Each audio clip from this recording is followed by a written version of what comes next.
Have you heard of rail shooters?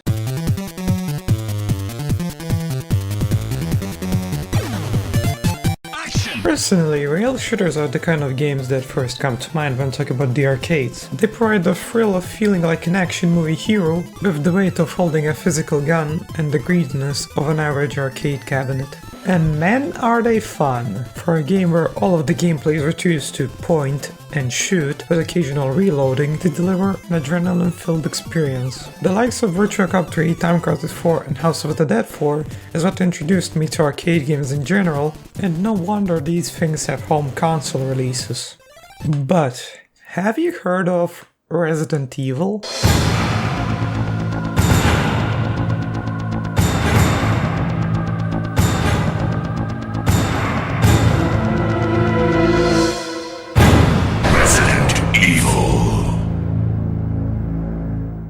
The bone-chilling and sometimes absolutely disgusting horror of Resident Evil is one of its main features. Resident Evil is the father of classic and modern survival horror with its static camera, resource management and atmosphere, and later on third-person camera with the leniency towards action, as well as a need for tactical aim to hit the enemy's weak spots. And right now the franchise is in a bit of a first-person horror phase, though thankfully they haven't gone down to cheap jump scares and screamers. Hell, Resident Evil has more than just video games to its name. Live-action movies, CGI movies made by Capcom themselves, a failed live-action Netflix series, an okay CGI short Netflix series made by Capcom themselves once again, a whole bunch of mangas, pachinko machines, f***ing theatrical plays, and even a thematic restaurant in Tokyo. To try some G-mutant eyeball spaghetti while drinking a T-virus cocktail with a frozen brain instead of ice, and shoot at the T-002 tyrant in the meantime. Where was I? Right, as you can obviously see that Resident Evil is kind of a big deal. So here's a question. What would happen if we mixed the two together? What if we combined the adrenaline rush of pointing and shooting at enemies with handguns while holding a physical gun and the spine-chilling horror and resource management of Resident Evil? Then we would get the Resident Evil Chronicles games.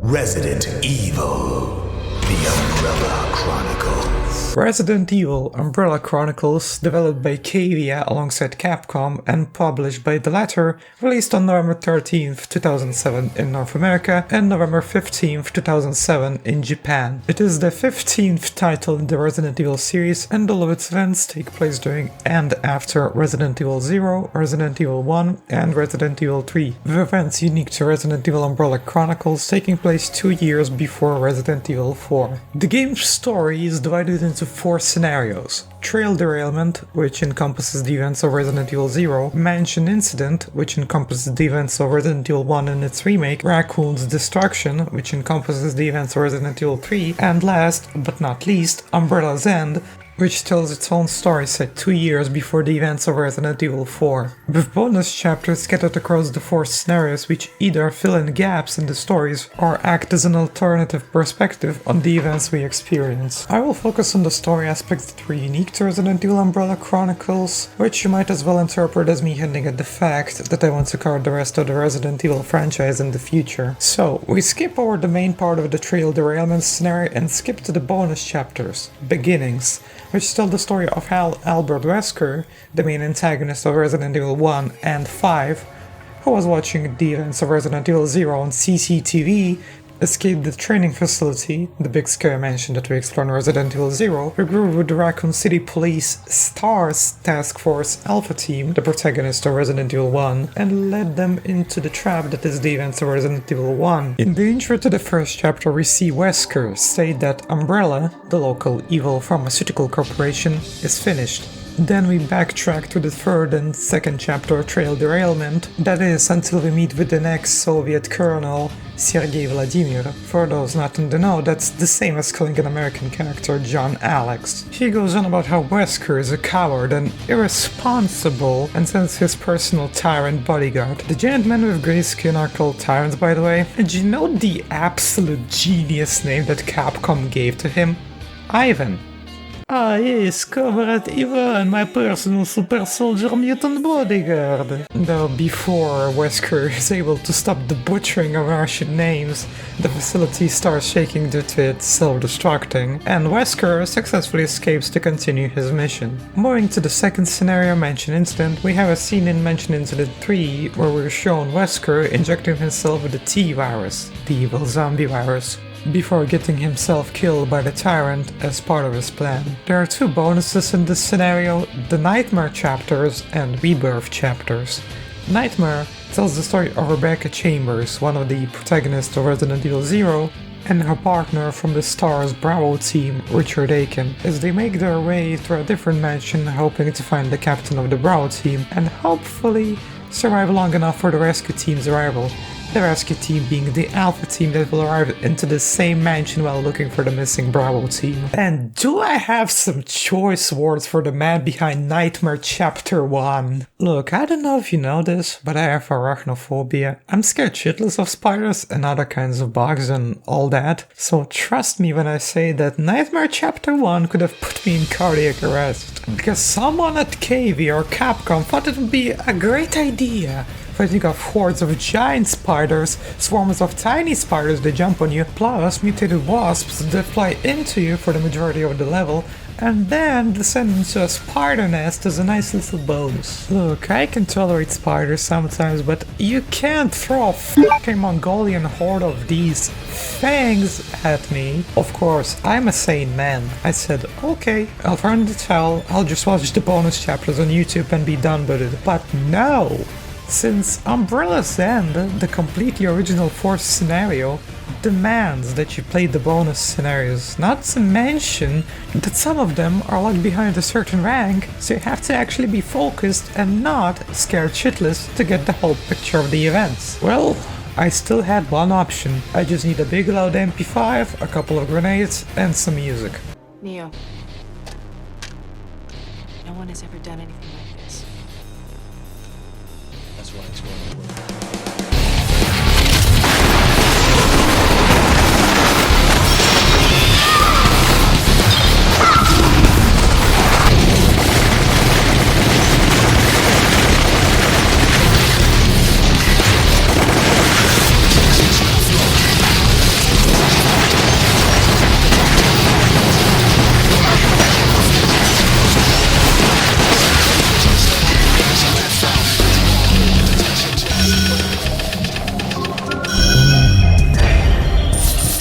Nightmare Chapter 2 is almost the same story-wise as Nightmare Chapter 1, except that it shows how Rebecca and Richard met with the mutated snake, fought it, and how Richard got bitten by it and poisoned while protecting Rebecca. And that's how they got to the point where Alpha Team eventually finds them. As for Rebirth, it tells the story of how Wesker, now resurrected by the T-virus and with superhuman powers, attempts to escape with all the research data to find out that it was already taken by Comrade Sergei after he activated Umbrella's Red Queen AI. Well, what remains is to book it out of the self-destructing facility to live another day. In the first scenario, Raccoon's destruction, we have only one bonus chapter, being Death's Door, which tells the story of Ada Wong, mysterious female spy who was presumed dead after the events of Resident Evil 2, who appears to be alive, though in critical condition. After making her way through the infected streets to a hotel, she finds out that her contact, who was supposed to tell her what to do, as Wesker, who was in a sort of a video call on the contact's laptop, puts it, he lost his will and chose death. As for Ada, she's a traitor for helping Leon, the protagonist of Resident Evil 2 and 4, but since she has a sample of the G-virus, another evil virus that turns humans into mutants and is the reason for the town turning into a zombie-infested hellhole, she is told two things. 1. Raccoon City is gonna get nuked to prevent further spread of the outbreak, and 2. An Umbrella officer is leaving the town by helicopter and it's Ada's only chance at escape. She is then given a harpoon gun to use for her escape as she fights through zombie-infested streets, storage rooms, apartment complexes, highways, and fights a Resident Evil Outbreak reference. She escapes on the same chopper that Sergei is using to transport all the research data he took, which leads us to not the 4th scenario Umbrella's End, but to this. This is Biohazard Umbrella Chronicles Hokai Hei no Jokyoku, or Resident Evil Umbrella Chronicles Prelude to the Fall, the prequel manga that takes place right before the events of Umbrella's End, where ex-members of STAR's Alpha Team, now members of an unnamed counter-biohazard unit, Chris Redfield, one of the protagonists of Resident Evil 1 and 5, and Jill Valentine, the other protagonist of Resident Evil 1 and the protagonist of Resident Evil 3, venture into a zombie-infested village in the Caucasus region of Russia, where they find the sole survivor, a little girl by the name of Anna.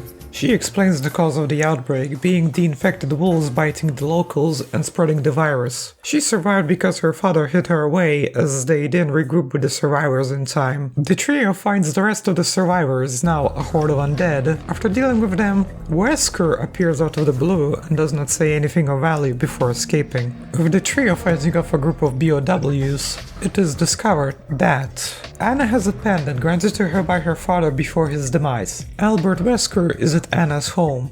Anna's father was actually an Umbrella employee who was supposed to oversee the research for the local BOW production facility, operating under the guise of a chemical plant. All the data is stored in a safe inside Anna's home, and the pendant is the key. And also the trigger mechanism for the wired explosives. And whilst it failed to kill Wesker, it did destroy the research data, except Wesker found the blueprints of the production facility, and so we are now caught up to the beginning of Umbrella's End. Chris and Jill, along with the rest of the counter-biohazard unit, are mounting an assault on the Caucasus facility that is now infested with infected employees. Despite suffering heavy losses, the outside of the facility is contained, as Chris and Jill venture into the laboratories, fighting all kinds of BOWs and avoiding the security systems. They make it to a lower level and an arena where Sergei Vladimir unveils his ultimate weapon, Talos, a tyrant under control of the Red Queen AI. Additionally, it's armored and armed with a rocket launcher, though that's not enough to prevent it from getting damaged enough to mutate into its second form, that has lasers in its tentacles and has 2 exposed weak spots, which soon lead to its demise. With that, the facility is contained, and Umbrella as a corporation soon collapses as evidence about its shady dealings is revealed. Though, it's only one half of the story. The Dark Rebirth bonus chapters tell Wesker's perspective on the events of Umbrella's End, as he breaches the facility from a secret entrance, where he is greeted by zombies and BOWs. Of course, once he gets close to the lab, Wesker meets a welcoming party of not 1, but 2 Iovans, who not only manage to keep their original forms after critical damage, but also are capable of using the stationary rocket turret that's present in the hangar they're fighting in. With Iovans taken care of, Wesker moves into the labs looking for the backup of the research data that Sergei stole. Soon reaching the security room, where Sergei gives Wesker a fight, now turned into a mutant. Sergei reveals that the reason he's so up the Umbrella hierarchy is that he's one of the 1 in a million people who are capable of turning into a tyrant when exposed to the T-virus, which is why he mutated instead of turning into a zombie. This meant that if he was to be somewhat cloned, then tyrants would be able to be mass-produced, which was extremely useful to Umbrella. But Sergei is defeated, and Wesker backs up all of Umbrella's data before wiping the Red Queen and escaping undetected. And so the story ends, as the credits are playing news reports in the background about Umbrella being in court for unleashing zombie hordes. Though there is still a bonus that is unlocked, being the 4th Survivor chapter, which is a retelling of the bonus 4th Survivor mode from Resident Evil 2, and is genuinely creepy. You see, in Umbrella Chronicles they added dialogue to the rail shooting, and in 4th Survivor, at some point, Hank, the titular 4th Survivor, starts catching crosstalk on his radio, which includes news reports on the outbreak, advertisements for medicine, policemen being overwhelmed by the undead, hospitals are encumbered by the sick and wounded, and most noticeably, a host of a local radio station losing his sanity live on air. You're listening to 777 RC Radio, the Lucky Station.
Besides that, nothing much.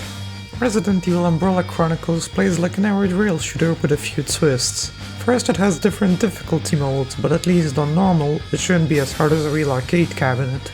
The game makes use of destructible props, with them affecting your rank. The more you destroy, the better the rank is, and some of them have hidden collectibles like archive files, additional weapons, grenades, first aid sprays that act as an extra life, and green herbs that heal your character on the spot. The game features a somewhat varied arsenal with default handguns of different shapes, as well as a burst handgun featured in Ada's chapter, submachine guns and shotguns of 3 tiers. The default shotgun and submachine gun, high power submachine gun and assault shotgun, and the last tier being the automatic pistol and semi-auto shotgun. Explosive weaponry like grenade and rocket launchers, and high caliber handguns like the Magnum, the Desert Eagle and the secret hand cannon. All of these weapons besides the handguns have limited ammo and can be upgraded, though to be fair these upgrades are just basic stat boosts like higher mag capacity and damage. One of these weapons is equipped along with your handgun before a level, while the rest are found scattered on the level. They are upgraded with stars which you earn based on your rank, with B rank giving 2 stars and S rank giving 4 stars. A thing of note is the game's soundtrack,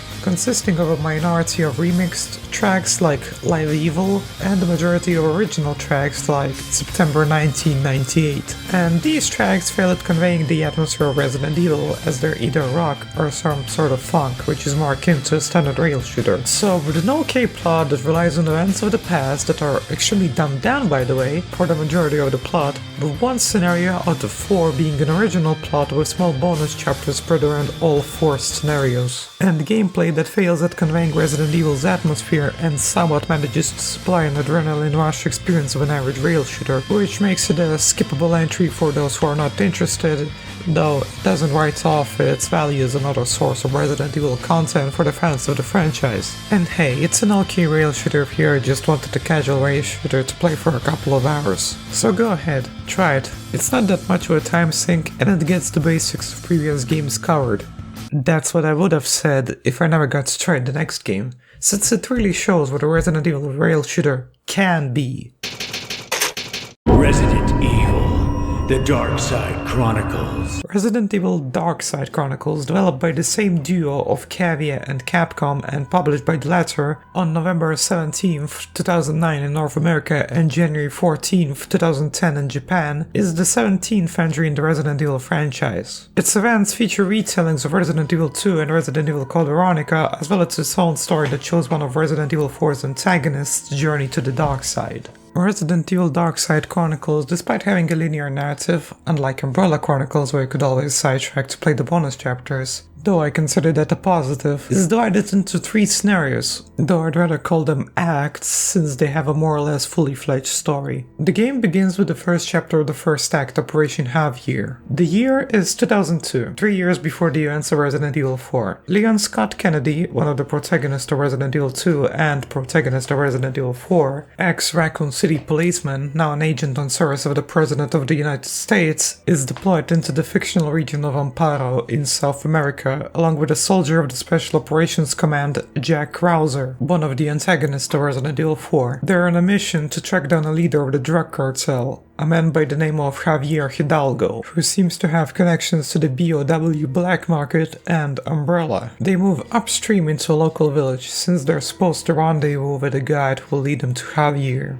only to find the village crawling with undead locals, as well as infected members of the drug cartel Sacred Snakes and BOWs. They make it to a small hut in the flooded part of the village, where they find the guide in critical condition. The guide mentions the runaway girl from Javier's mansion, which soon brought the monsters on the village. Then he succumbs to his wounds, before his corpse suddenly disappears. The team moves further, finding a secluded church with a mysterious girl in white singing a lullaby to a monster. With the combined effort of Leon and Jack, as well as using the collapsing wall to their advantage, they fight off the monster, which causes Jack to ask Leon to explain everything about the incident in Raccoon City, which starts Act 2, Memories of a Lost City, which is the retelling of Resident Evil 2, with the thing of note being the final cutscene after Chapter 8, where Leon is interrogated by government agents and is given an ultimatum to join them, otherwise it doesn't end peacefully for him and an innocent girl he rescued. We return to Act 1, The team found a boat and are making their way to the mansion, along with the mysterious girl. They find a gigantic dam built by Javier, which they explore looking for a way to the mansion. It was also used by the girl to escape, though now the passages are crawling with zombies and mutants. The girl also reveals her name, Manuela. Climbing up, fighting through floors of corridors filled with infected, the trio makes it to a room with a water stream, where Javier is waiting for them. As well, we have two bombshells dropped on us. First, Manuela is his daughter, and second, she's somehow connected to the Veronica virus. Javier unleashes a strong stream of water which washes away the duo of Leon and Jack, and Manuela jumps in to escape from the sacred snakes. The mention of Veronica virus causes Leon to remember Claire Redfield's, the other protagonist of Resident Evil 2 and one of the protagonists of Resident Evil Code Veronica, retelling of the events of Resident Evil Code Veronica in Act 3, Game of Oblivion. Back to Act 1, Leon and Jack regain consciousness back inside the dam. They continue their mission by going even further up and meeting up with Manuela. They climb to the top of the dam, where Leon interrogates Manuela, almost directly asking her why she was infected with the Veronica virus, to which she reveals that she's still alive thanks to the virus, as she was born with a deadly disease exclusive to the region of Amparo, and the same that eventually took away her mother. The Veronica virus was used as treatment, since Javier luckily had connections with Umbrella. Their crew is closing in on Javier's mansion. Manuela's state is worsening while Leon reveals to Jack his real goal. He's on a secret mission by the president. Antivirus Weapon Protocol 7600. His mission is to destroy any remaining trace of the extremely deadly Veronica virus, and Javier just so happens to use this deadly virus. Breaching Javier's mansion, they are welcomed by the infected members of the Sacred Snakes, some of them strapped with explosives. The crew goes through lower levels, containment cells and fleshy tunnels used as secret passages, before climbing to the first floor and the giant botanical garden, with an enormous plant. They also find a dead Umbrella scientist who was their initial target. Going in an elevator to a storage room, they find a surgical table, mutated organs, and a corridor filled with corpses of kidnapped girls. As it turns out, just like with every cure, there's a catch. Due to the volatile nature of the virus, Manuela needs to have her organs transplanted regularly for the first 15 years, that is. Of course, any counter-argument is disregarded since the guy went nuts, and he unleashes the creature from the church. The creature is defeated, but not before it shoots out a spear-like projectile right into Jack's left arm, severely wounding him. In the creature's last moments, Manuela recognizes what used to be her mother, Hilda, as the creature sheds a tear and dies. Javier, in an act of complete insanity, allows himself to be consumed by the giant plant in his botanical garden. The trio decide to ask for air support to escape the godforsaken place. That is before the entire complex starts shaking and an enormous limb breaks to the concrete roof and floor. After shooting it off, the trio is chased by mutated tentacles through hidden tunnels before making it out to the surface and witnessing the absolutely massive creature that was once Javier. The monstrosity at one point knocks down Leon and Jack and was about to crush them before Manuela rushed in and used her flammable blood, granted by the Veronica virus, which gives the heroes a chance at taking down the behemoth, as well as realizing that it has two weak spots: its head, which contains Javier himself, and its joints, which are vulnerable and completely exposed. After immobilizing the creature, it starts further mutating and consuming Javier. Soon, it is weakened enough to fall powerless, and Javier, in his final moments, begs the heroes to kill him. With one bullet to the head, the entire creature dies, and the trio rides away in a helicopter. Well, except that's what happens in the good ending, since if your fight with Javier takes too long, Manuela actually dies in the helicopter due to blood loss. Which means the end, except there's a message after the credits: the door to the dark side has opened. And if you check the Chronicles tab, which is where all the chapters are contained, there's an additional act marked as Operation Javier, but I personally call it Journey to the Dark Side since it will soon become apparent why I called it that. Act 4 is a repeat of the events of Act 1, Chapter 4 and 5, but from Jack Krauser's perspective, with his inner monologue and thoughts on the events, from accepting that he's merely a pawn in a larger game to feelings of rage that he's underestimated by the government that might as well have forgotten about his existence, to feeling like he understands Javier's reasoning for using the Veronica virus, to feeling like he's dead weight after getting wounded, fearing that he's going to doom everyone and that even if he survives he would be immediately thrown out due to his injury, to finally being completely amazed by the sheer strength of mutated Javier, to thinking that Leon is not only a coward but a hypocrite for protecting Manuela, the carrier of the Veronica virus that he was sent specifically to destroy, and that Jack needs to seek out the mysterious Albert Wesker, who might actually be onto something with all those viruses. And that's where the story ends, except there's a secret button on the main menu, which boots up a secret level as Claire where we shoot at sentient tofu? Well, you see, this is actually a remaster of a bonus mode of a bonus mode. You see, I mentioned the 4th survivor mode from Resident Evil 2.